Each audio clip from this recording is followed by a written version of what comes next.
മാതാപിതാക്കളുടെ ക്രിസ്തീയ വിശ്വാസം തന്നെ തുടർന്നതായ ഗീവർഗീസ്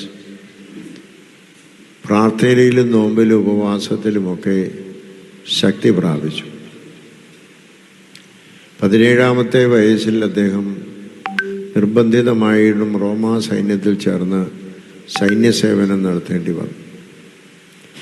ഡയക്ലീഷ്യൻ ചക്രവർത്തിക്ക് വളരെ പ്രിയപ്പെട്ട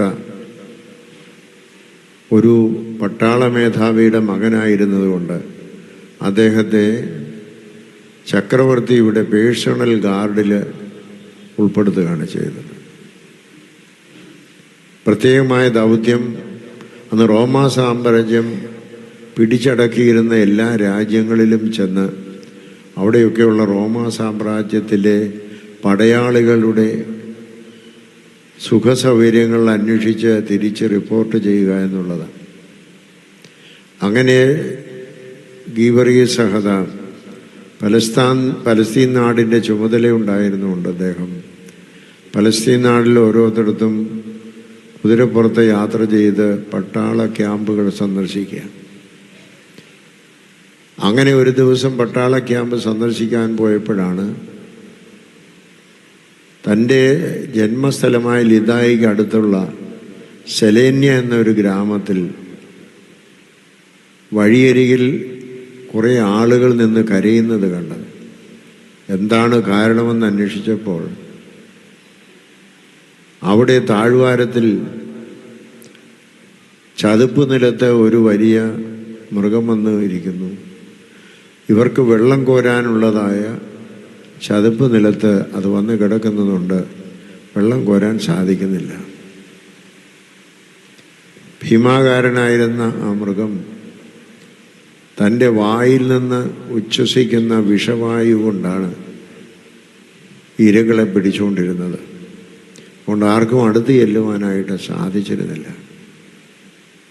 അതുകൊണ്ട് ജനങ്ങൾ ആ മൃഗത്തിന് ഇടയ്ക്കിടയ്ക്ക് അവരുടെ വളർത്തു മൃഗങ്ങളെ, ആടിനെയും കോഴിയെയും പക്ഷികളെയും മറ്റെല്ലാത്തിനെയും ഇട്ടുകൊടുത്ത് അതിന് ഭക്ഷണം കൊടുത്തിരുന്നു. കാരണം ഭക്ഷണം കഴിച്ചു കഴിഞ്ഞ് അത് പിന്നെ ഒരു 10-15 ദിവസത്തേക്ക് അതിനെ മാളത്തിൽ ഒളിക്കും. പിന്നെ 15 ദിവസം കഴിഞ്ഞ് വരികയുള്ളൂ. അത്രയും കാലം അവർക്ക് സ്വന്തമായി വെള്ളം കോരാം. കുന്നിൻ്റെ പുറത്ത് താമസിക്കുന്ന ആളുകളുടെ അടുത്തുള്ള കുന്നുംപുറങ്ങളിൽ താമസിക്കുന്നവർക്കുമെല്ലാം അവരുടെ എല്ലാ കുന്നുകളുടെയും നടുവിലുള്ള ഈ ചതുപ്പ് നിലത്തിലെ വെള്ളമാണ് അവർക്കെല്ലാം ആശ്രയം.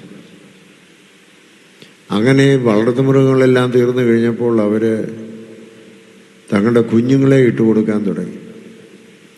അത് ചീട്ടിട്ടെടുത്ത് ഓരോ കുഞ്ഞിനെയും കൊടുക്കുകയാണ്. പട്ടണത്തിലെ ആരൊക്കെ ചീട്ട് വീഴുന്നു അവരുടെ കുഞ്ഞിനെ കൊടുക്കണം. ഗീവർഗീസ് കഴിഞ്ഞു വരുന്ന സമയത്ത് പട്ടണത്തിൻ്റെ അധിപനായിരുന്ന ഒരു രാജാവെന്ന് പറയുന്ന ആളിൻ്റെ ഏക മകളെയാണ് കൊടുക്കേണ്ടിയിരുന്നത്. അതിൽ ജനമെല്ലാം പട്ടണം മുഴുവനും ദുഃഖിച്ച് വിലപിച്ചുകൊണ്ടിരിക്കുമ്പോഴാണ് ഗീവർഗീസ് അവിടെ വരുന്നത്. വിവരം അറിഞ്ഞ് അദ്ദേഹം പറഞ്ഞു, സാരമില്ല, ആ ജീവിയെ കൊന്ന് ആ സ്ഥലത്ത് നിന്ന് മാറ്റാം. ഉള്ളവരൊക്കെ നിർബന്ധിച്ചു. അതിൻ്റെ അടുത്ത് ചെല്ലാൻ ഒക്കത്തില്ല, അത് വിഷവാതകം ഉച്ഛ്വസിച്ച എല്ലാവരും മരിച്ചു പോകും. ഗീവർഗീസ് പറഞ്ഞു, ഞാൻ ക്രിസ്തുവിൻ്റെ ശിഷ്യനാണ്, എനിക്കതിനെ ഭയപ്പെടേണ്ട ആവശ്യമില്ല. യേശുക്രിസ്തു എന്നെ രക്ഷിക്കും, അതിനെ കൊന്ന് മാറ്റുവാൻ സാധിക്കും. എല്ലാവരും നോക്കി നിൽക്കെ ഗീവർഗീസ് ചെന്ന് കുന്തം കൊണ്ട് കുത്തി അതിനെ കൊന്ന് അവിടെ നിന്ന് മാറ്റുകയാണ്. ഏതാണ്ട് 4 രഥങ്ങൾ കെട്ടി വലിച്ചിട്ടാണ് അത്ര വലിയ ഭീമാകാരനായ ഒരു ജീവിയെ അവിടുന്ന് മാറ്റുവാൻ സാധിച്ചത്. ഇത് കണ്ട രാജാവ് വലിയ ഉപഹാരങ്ങൾ, സമ്മാനങ്ങളൊക്കെ അദ്ദേഹത്തിന് കൊണ്ടുവന്നു. അതെല്ലാം അദ്ദേഹം പാവപ്പെട്ടവർക്ക് വിതരണം ചെയ്തു. രാജാവും ജനങ്ങളുമെല്ലാം ക്രിസ്ത്യാനികളായി. തൻ്റെ ചുറ്റുമുള്ള ഗ്രാമങ്ങളിൽ നിന്നുമായിട്ട്, ഇവിടുന്ന് വെള്ളം കോരിക്കൊണ്ടിരുന്ന ഗ്രാമങ്ങളിൽ നിന്നുമായിട്ട് ഏതാണ്ട് 15,000 പേരോളം അന്ന് ക്രിസ്ത്യാനികളായി എന്നാണ് ചരിത്രം പറയുന്നത്. ക്രിസ്തീയ വിശ്വാസം അങ്ങനെ പടർന്നതോടുകൂടെ അവിടെയുള്ളതായ ക്ഷേത്രങ്ങളിൽ ആളുകൾ പോകാറായി.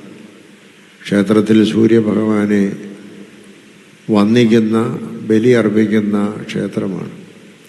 ആ ക്ഷേത്രത്തിലെ പ്രതിഷ്ഠയെ വന്ദിക്കാൻ ആളില്ലാതെ വന്നപ്പോൾ ആ പട്ടണത്തിൻ്റെ ക്ഷേത്രപാലകനായിരുന്ന ദേദ്യാനോസ്, അദ്ദേഹത്തിൻ്റെ ഭാര്യ അലക്സാണ്ട്ര, ദേദ്യാനോസ് ചെന്ന് അവിടെയുള്ളതായ വലേറിയസ് എന്ന് പറയുന്ന അവിടുത്തെ പട്ടാള മേധാവിയെ വിവരമറിയിച്ചു.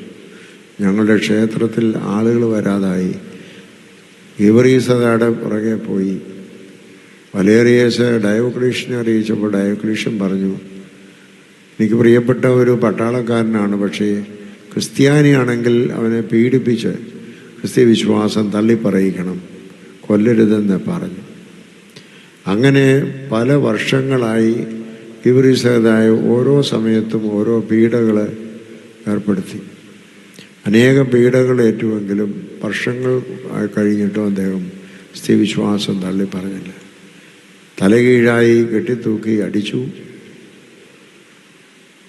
അപ്പോൾ അദ്ദേഹം വിശ്വാസം തള്ളിപ്പറയാതെ വന്നപ്പോൾ അദ്ദേഹത്തെ വെറുതെ വിട്ടു, കൊല്ലരുതെന്ന് പറഞ്ഞിട്ടുണ്ട്. പക്ഷെ അതുകൊണ്ട് ഓരോ പീഡകളും നടക്കുമ്പോൾ കൂടുതൽ കൂടുതൽ ആളുകൾ ക്രിസ്ത്യാനികളാകുകയാണ്. പിന്നീട് അദ്ദേഹത്തെ ചുട്ടുപഴുപ്പിച്ച കമ്പി പട്ടയിൽ കിടത്തി. അദ്ദേഹത്തിന് ദോഷമൊന്നും സംഭവിച്ചില്ല. മാരകമായ വിഷം കുടിക്കുവാൻ കൊടുത്തു, ദോഷമില്ലായില്ല. പിന്നീട് മറ്റൊരു സമയത്ത് 2 രഥങ്ങളുടെ ഇടയിൽ രഥത്തിൻ്റെ ചക്രത്തിൽ അദ്ദേഹത്തിൻ്റെ കാലുകൾ കെട്ടി വിപരീത ദിശയിലേക്ക് 2 രഥങ്ങൾ ഓടിച്ചെങ്കിലും രഥങ്ങളൊന്നും മാറാതെ അവിടെ നിന്നു. അവസാനം അദ്ദേഹത്തെ ഒരുക്കിയതായ ഈയത്തിൽ, തിളപ്പിച്ച ഈയത്തിൽ നിർത്തി. അദ്ദേഹത്തിന് ദോഷമൊന്നും ഉണ്ടായില്ല. ഇങ്ങനെ അനേക വർഷങ്ങളിലായിട്ട് അനേക വീടുകൾ സഹിച്ചിട്ടും ഗീവറീസദായിക്ക് ദോഷമൊന്നും സംഭവിച്ചില്ല. അനേകം ആളുകൾ ക്രിസ്ത്യാനികളായി. അവസാനം ദേദ്യാനോസ് പട്ടണത്തിൻ്റെ ക്ഷേത്രപാലകൻ പറഞ്ഞു, ഈ ഞങ്ങളുടെ ക്ഷേത്രത്തിൻ്റെ മുമ്പിൽ വന്ന് ക്ഷേത്രത്തെ നോക്കി ഒന്ന് പ്രാർത്ഥിച്ചാൽ മതി, നിന്നെ വിട്ടേക്കാമെന്ന് പറഞ്ഞു. അങ്ങനെ ക്ഷേത്രത്തെ നോക്കി പ്രാർത്ഥിക്കാമെന്ന് പറഞ്ഞ് അവിടെ ചെന്നപ്പോൾ അദ്ദേഹം സ്വർഗത്തിലേക്ക് കണ്ണുകിടർത്തി യേശുക്രിസ്തുവിനോട് പ്രാർത്ഥിച്ചു.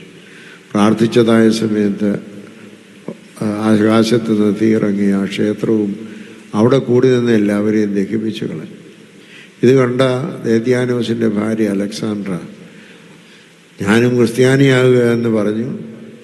ദേദ്യാനോസ് ആദ്യം എൻ്റെ ഭാര്യയെ വെട്ടിക്കൊന്നു. അതിനുശേഷം ഗീവറീസദായും വെട്ടിക്കൊന്നു. അവരെല്ലാവരും തീക്കിരയായി തീർന്നു. ഇതാണ് അവിടെ നടന്നതായ സംഭവം. അനേകം പേര് ക്രിസ്ത്യാനികളായി തുടർന്നും ആ തുർക്കി പ്രദേശത്ത് ക്രിസ്ത്യാനികളാകുവാൻ പലസ്തീൻ നാട്ടിൽ ക്രിസ്ത്യാനികളാകുവാൻ കാരണം ഗീവറീസയുടെ രക്തസാക്ഷി മരണമാണ്. അദ്ദേഹത്തിൻ്റെ തിരുശേഷിപ്പുകളെല്ലാം ഭക്തജനങ്ങൾ സമർപ്പിച്ചു. അവിടെ ഗീവറീസയുടെ നാമത്തിലൊരു ദേവാലയം തന്നെ പലസ്തീൻ നാട്ടിൽ പണിയുകയുണ്ടായി. ഗീവറീസയുടെ ഈ സഹത രക്തസാക്ഷിത്വം അദ്ദേഹത്തിന് സഭയുടെ വിശ്വാസത്തെ സ്ഥിരപ്പെടുത്തുവാനായിട്ട് കഴിഞ്ഞ കാര്യമാണ്. അദ്ദേഹം നമുക്ക് നൽകുന്നതായ സന്ദേശം എന്താണ്? ഒന്നാമത്തെ സന്ദേശമെന്ന് പറയുന്നത്, നമ്മൾ എത്ര തിരക്ക് പിടിച്ച ജീവിതത്തിലുള്ളവരായിരുന്നാലും പ്രാർത്ഥനയും നോമ്പും ഉപവാസവും നഷ്ടപ്പെടുത്താതിരുന്നാൽ ആത്മീയ ശക്തി നമുക്ക് ലഭിക്കും. അതിൽ കുറവുള്ളവരായിരുന്നാൽ ആത്മീയ ശക്തി നമുക്ക് ലഭിക്കുകയില്ല എന്നുള്ളതാണ്. ആ ആത്മീയ ശക്തിയാണ് അതിപ്പോൾ ഗീവറീസദായിക്ക് എന്നും ഉണ്ടായിരുന്നത്. അത് തൻ്റെ ബാല്യം മുതൽ മാതാപിതാക്കൾ കൊടുത്തതായ പാഠമാണ്. അങ്ങനെയുള്ള പാഠങ്ങൾ കൊടുക്കുവാൻ നമ്മുടെ മാതാപിതാക്കൾക്ക് കഴിയുന്നില്ലെങ്കിൽ നമ്മുടെ മക്കൾ തിന്മയിലേക്ക് പോകും. പ്രായമാകുമ്പോൾ അവർ അതൊന്നും അനുസരിക്കാതെ അവരുടെ ഇഷ്ടം പോലെ ജീവിക്കും. മദ്യത്തിനും മയക്കുമരുന്നിനും അടിമകളാകുകയും സഭയുടെ വിശ്വാസമോ ക്രിസ്ത്യവിശ്വാസമോ ഇല്ലാത്തവരായി നഷ്ടപ്പെടുകയും ചെയ്യും. അതിടയാക്കാതിരിക്കുവാനായിട്ട് ബാല്യത്തിൽ തന്നെ കുഞ്ഞുങ്ങളെ ദൈവ ശിക്ഷണത്തിൽ വളർത്തുകയും ആ ശിക്ഷണം അവരുടെ ജീവിതത്തിൽ എപ്പോഴും എന്തെല്ലാം തിരക്ക് പിടിച്ചതായിരുന്നാലും നിർവഹിക്കുവാൻ സാധ്യമാകുകയും ചെയ്യണമെന്നവരെ പഠിപ്പിക്കുകയും ചെയ്യണമെന്നുള്ളത് നമ്മൾക്ക് വലിയ ഒരു സന്ദേശമാണ്. രണ്ടാമത്, നമ്മുടേതല്ലാത്തതായ കാരണത്താൽ ലോകത്തിൽ പല കഷ്ടതകളും പ്രയാസങ്ങളും ദുഃഖങ്ങളും നമ്മൾ അനുഭവിക്കേണ്ടി വരും. ഇവരീസാദയുടെ സ്വന്തം കാരണത്താലല്ല, ക്രിസ്തീയ വിശ്വാസിയായിരിക്കുന്നു എന്നുള്ളതിൽ മാത്രമാണ്. യേശു ക്രിസ്തു ഈ ലോകത്തിൽ വന്നും കഷ്ടപ്പാടും കുരിശുമരണവും സഹിച്ചത് തൻ്റേതല്ലാത്തതായ കാരണത്താലാണ്, മനുഷ്യവർഗത്തിന് വേണ്ടിയാണ്. ലോകത്തിൽ നമുക്കും പല അപകടങ്ങളോ രോഗങ്ങളോ ഒക്കെ വരാം. അപകടം വരുവാൻ നമ്മളാരും ആഗ്രഹിക്കുന്നില്ല, രോഗങ്ങൾ വരുവാൻ നമ്മൾ ആഗ്രഹിക്കുന്നില്ല. അപ്പോൾ നമ്മൾ ആഗ്രഹിക്കാതെ തന്നെ പലപ്പോഴും പല അപകടങ്ങളും നമുക്കുണ്ടാകും. അവിടെ കഷ്ടതകളും പ്രയാസങ്ങളും ഉണ്ടാകാം. പക്ഷെ അതെല്ലാം പരിശുദ്ധനായ പൗലോസ്ലീഹ പറയുന്ന പോലെ സഭയ്ക്ക് വേണ്ടിയുള്ള എൻ്റെ കഷ്ടത കർത്താവിൻ്റെ ശരീരത്തിൽ കുറവുള്ളത് പൂർത്തിയാക്കുന്നുവെന്ന് കൊലോസ്യ ലേഖനത്തിൽ പൗലോസ്ലീഹ നമ്മെ ഓർപ്പിക്കുന്നുണ്ട്.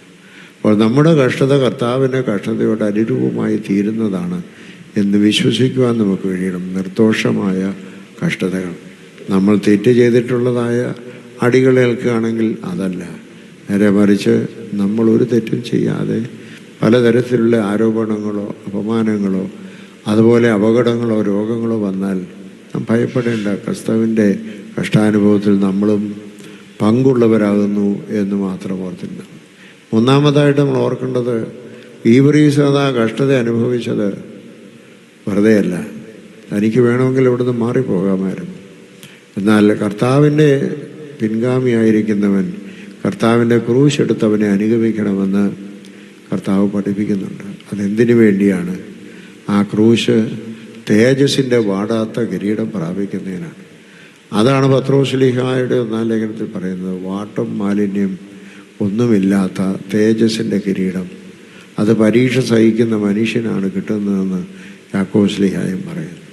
പൗലോസ്ലീഹ അത് ഓർപ്പിക്കുന്നു, ഞാൻ നല്ല പോർ പൊരുതു, ഓട്ടം തികച്ച് വിശ്വാസം കാത്തു, നീതിയുടെ കിരീടം എനിക്കായും പടഞ്ഞു വച്ചിരിക്കുന്നു. അതുകൊണ്ട് കഷ്ടത ഈ ലോകത്തിൽ വരുമ്പോൾ നമ്മൾ ഓർക്കണം, ഇത് വെറുതെയല്ല.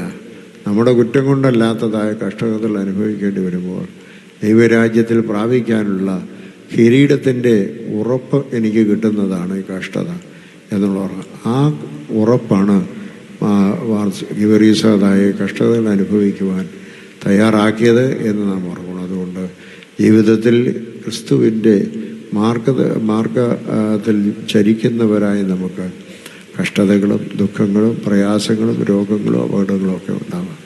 പക്ഷേ തേജസ്സിൻ്റെ വാടാത്ത കിരീടം പ്രാപിക്കുവാനാണ് നമ്മുടെ യാത്രയെന്ന് ഓർക്കുമ്പോൾ പൗലോസ്ലീഹ പറയുന്ന പോലെ വെളിപ്പെടുവാനുള്ള തേജസ് വിചാരിച്ചാൽ ഈ ലോകത്തിലെ കഷ്ടങ്ങൾ സാരമില്ല എന്ന് റോമാലേഖനത്തിൽ 8-ാം അധ്യായത്തിൽ പൗലോസ്ലീഹ നമ്മെ ഓർപ്പിക്കുന്നുണ്ട്. അതുകൊണ്ട് തേജസ്സിൻ്റെ കിരീടം പ്രാപിക്കാൻ ഈ ലോകത്തിൽ ഏത് കഷ്ടതയും ദുഃഖത്തെയും പ്രയാസങ്ങളെ അതിജീവിക്കുവാൻ നമുക്ക് കഴിയണം. അതിനപ്പുറമായി ഒരു നല്ല തേജസ്സിൻ്റെ കിരീടം നമുക്കുണ്ടെന്നുള്ള പ്രത്യാശയോടെ ജീവിക്കുവാൻ നമുക്ക് സാധിക്കണം. അതിന് ദൈവം നമ്മെ ഇടയാക്കട്ടെ എന്ന് പ്രാർത്ഥിച്ചുകൊണ്ട് എൻ്റെ വാക്കുകൾ ചുരുക്കും.